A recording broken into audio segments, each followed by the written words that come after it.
Summer 920. It did not take long for Osrith to catch up with the Alba army. Smaller now in number, they had crossed the Tuide and were slowly making their way around the coast of what was once Bernicia under King Oswald. Osrith sensed that Sainid was keeping the army in sight of the fleet, still flying the Red Hand of the Allied with many smaller boats behind.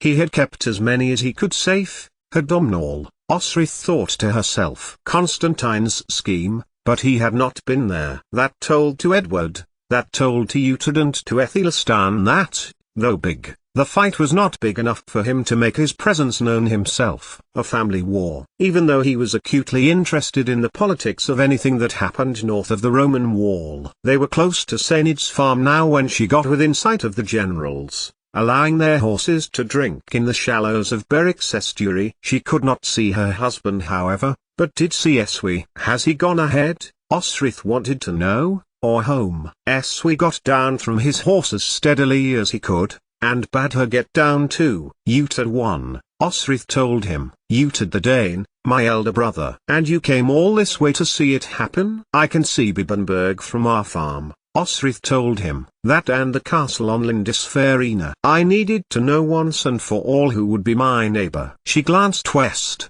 and then a little south. All of Sainid's lands encircled the settlement of Berwick, green fields in autumn, brown in winter, and crops aplenty in spring and summer, high yields from the low-lying lands of the south, sheep in the hills on the northern fall of land, cows in the valleys, fishing, untithed, to support the people, as had been done since the days of Bridie. Osrith had guilt to assuage. She just wanted to be with Sainid now. So?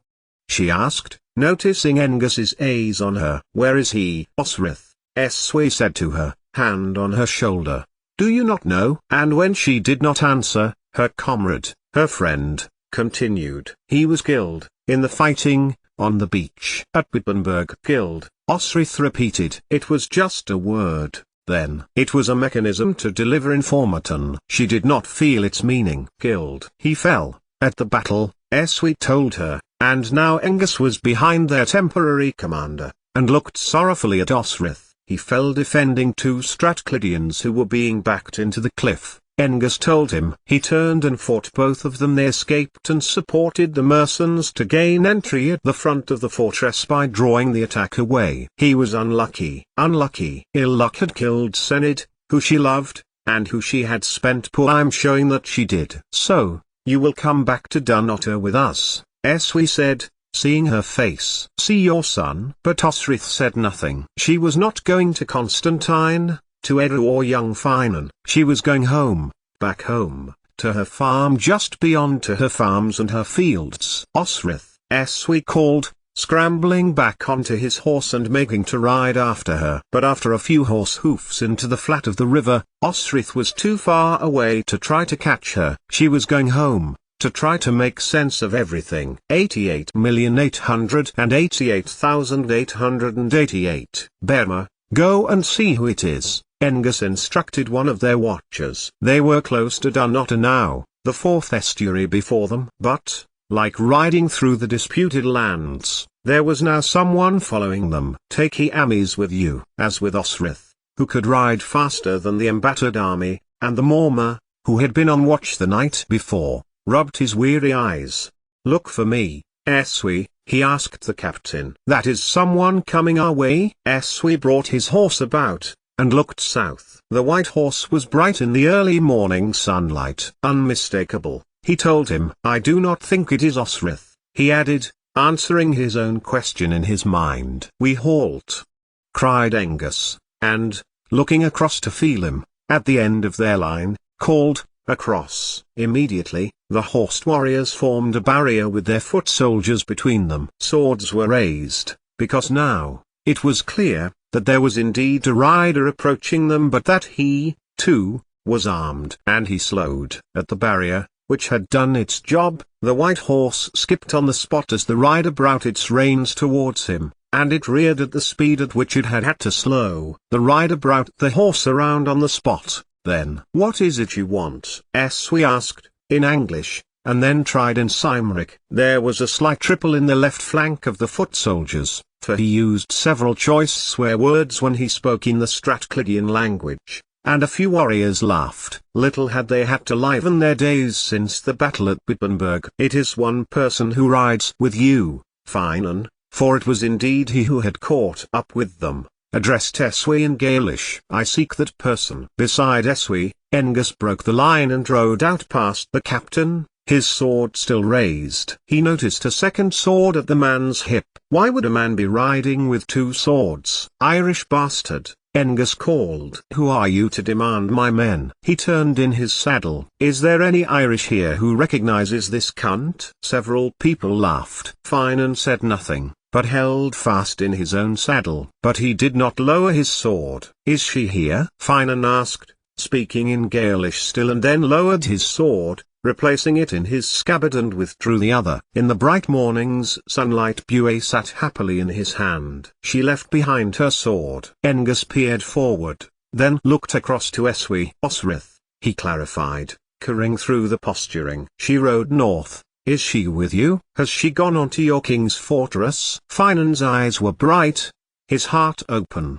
His heart was vulnerable. So many instincts made him want to ride away, or pull the bastard Morma from his horse and skewering him into the heathland. "I am here to fulfill an oath I once made to her," he added, and at this, looked at Eswi. Finan had often seen the man at her side, leaning in as they discussed strategy, as they discussed warfare. He was to whom Osrith looked in the army of Alba. "We are not far from the fortress of Dunnottar," Eswi told Finan of the Alate, and lowered his sword. "It is better you come with us." "And bring her sword." 88,888,888. And so, in the fated fortress of which Finan had long heard, of its formidability, of its size and might, all of which was true, Finan thought, as he rode his mount at the back of the officers as they crossed the plain before it.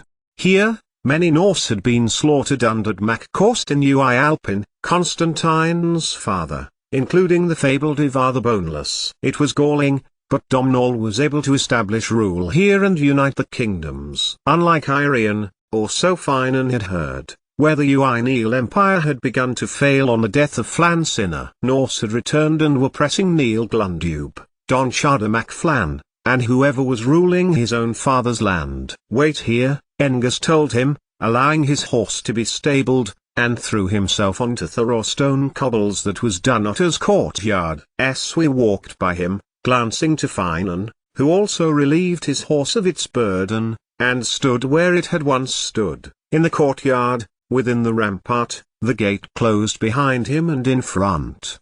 And there he stood. As the day wore on, Finan stood there, waiting for his audience with the king, as the sun rose to its highest zenith, before beginning its slow descent over the castle's granulations. Eventually Eswi came out. "I should take the sword," Eswi told Finan, approaching their warrior, but Finan gripped Bué's hilt and gave Eswi a stern look. "I will return this to Osrith herself," he told her. But Eswi shook his head. "I fear we have led you astray," Eswi told him. "Osrith has returned to the lands that she has farmed back down the coast at Berwick, as a widow." The look on Finan's face told Constantine's spy that this was not news to the warrior. The opposite, in fact. That was why he was here. "The king has asked me to bear to you his refreshment and that you should wait in the hall to speak to him." And Finan followed Eswi across the courtyard, where Osrith had once torn, pursued by Constantine, where warriors had assembled time after time to defend their land, where Domnall, in his madness, had risen from his bed at the call of the Sigh and had died in the cold one winter's morning. Now the mortal enemy of the Aelch, an allied warrior, was crossing the threshold into the Ui Alpin fortress. It seemed like an age before Constantine came into the hall. Dressed in his blue cloak and his crown, he walked like Flan Sinna walked, as if the ground was lucky to have its feet upon him. Beside him was his son, Selark. Finan smiled. He knew Selark, for he had been given up as hostage twice, once to Alfred and the second to Edward. Both times Utad brokered the arrangement and both times it was Utad who had let him go. He nodded to Finan. "Selark, I thank you for coming with me to confirm the identity of this man," Constantine told his son.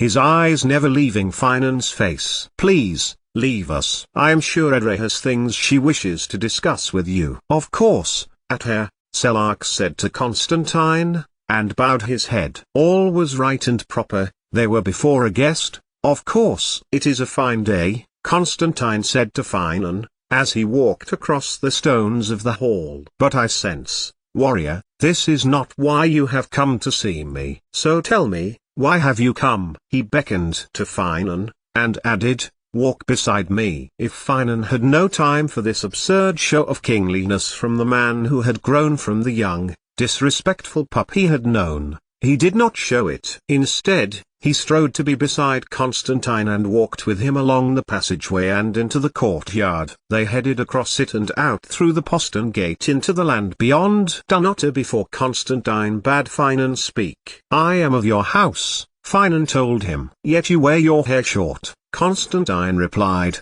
as Bright Meadow crunched dryly underfoot. "What was your disgrace?" "I betrayed my kin, Lord King," Finan replied. "And your kin are?" "Uakan Chopar of the Alade." He broke off, biting at the words. They were still bitter with him, and he sensed that King Constantine knew that and was enjoying his discomfort. "I know the Alade," Constantine interrupted, "and yet, you call me lord." "Your line of Atildilpin and mine are the same," Finan continued, with difficulty. Politics was not his strength. Of Demangert. "There is much for us to discuss." Finan M tilde cubed armac sign A tilde inverted exclamation mark L, Constantine replied, and stopped walking, the forest behind, where Osrith killed the Norseman providing a glorious summer backdrop, if either men cared to notice. "You come here in search Osrith Ui Alpin? Because her husband is dead?" Again, the words were painful, but Finan managed a "yes." "And you have the consent of her brother?" Finan nodded. "I do." Then there was silence. Constantine walked the perimeter of Dunnottar, and then arrived, with Finan to his left, at the front of the fortress. "We were here when she bowled over to me, sword in hand, facing down two Norsemen," Constantine told Finan, at last. "I was watching her. It was inevitable she would be killed, but she wasn't and chased me, defended me. I have cared for that woman since she was that girl, who stood before my father, who could make me tremble at a look, and promised to fight for him. She was 12. Constantine shook his head. "Look what she was fleeing, Bibbenberg, and her uncle." "Fear gives you courage." "She learned that young." Finan had said nothing, instead went back into his own thoughts. She was clearly not at the fortress,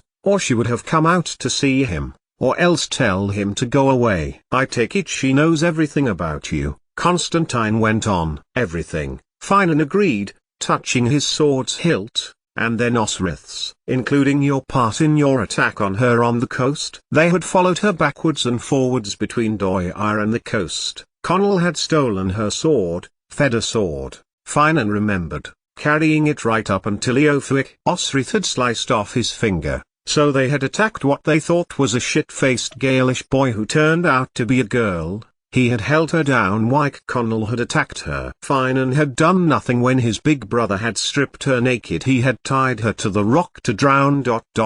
He remembered the witchcraft, and his brother's assertion that by drowning the witch the sun would return. Connell had fled, but he, Finan, had watched Domnall Macht, the dead king's son, wading out into the blue-green sea and lift her head high out of the water, diving into the water to untie her bonds and then take her in his arms and carefully wrap her in his cloak.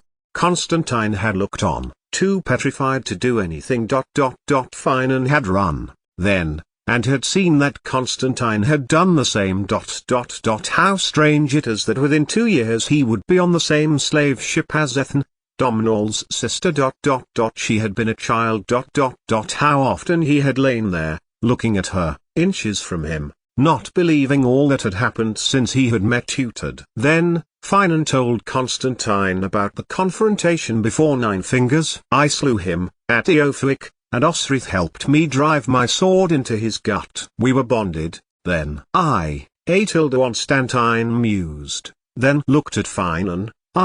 She loves you right enough, and I think you were bonded long before Eofuic." He nodded his head, as if it were the first time he had heard that piece of information when indeed, Eswe and Angus had told him everything, and were it not for her brother slaying my cousin, she would be an Alpin not an Aelch. That was a big admission. The Uaid had owned all of the Ui Neil territory before Neil of the Nine Hostages grew the Ui Neil house, and pushed the Uaid to the north, and east, of the territory, where they faced the worst of the Norse raids and settlements. That Constantine had admitted Finan's family were the legitimate ones was a big deal, not that Finan was in a position to capitalize on that information. Constantine continued to walk, on the grass in front of Dunnottar, heading towards the ferry between there and the Culdees monastery. Here is my proposal. I will agree that she continue to work the land at Berwick, as a bulwark between Alba and Northumbria, fitting don't you think? Finan said nothing. I give you my consent, as her kinsman, for you to marry. And? Finan prompted, his heart soaring in any case. Your son remains in my care. And then he told him of the final condition. It was serious, gravely serious. Damn muted, to put that idea in his head, Finan thought, yet he saw his own kin in young Finan, in the boy who he had met by the Tyne River, who had stood next to his mother and spoken so brightly to him. Yes, your grace, Finan told King Constantine, changing the course of all of their lives with just a few words, I agree. 88,888,888. Sainid was dead. Lurid, morose thoughts clouded Osrith's mind that morning, as it did every morning. Flashes, scenes of her entering Bibbenberg, and trying to reason with Weir crowded in. She got up, and climbed to the top of the farm hall, sitting on the thatch. From there, Osrith could see the monastery on Lindisfarne, and to the west, further away, Bibbenberg. She looked away. That hated place, it hurt her eyes just to see it. The cows have been milked and fed and the sheep are up in the hills, Caltigar told Osrith when he came to the hall door that morning. Thank you, she told him, and nodded to the cook, who was making some sort of broth on the fire. Nodding, the young man stepped into the threshold, and received a bowl, steaming from the cooking pot, and a carved spoon with which to eat it. Berwick. The world turned, the seasons plodded on. Jobs were needed to be done. Berwick was the dream Osrith never knew she wanted. She had given it a chance, and had worked the land. It was only after abandoning it that she knew in her heart it would have been perfect for their future. She could have farmed barley, with her son at her side, listened to one of the alewives about varieties that were once grown hereabouts and acceded to her request to brew the local beer.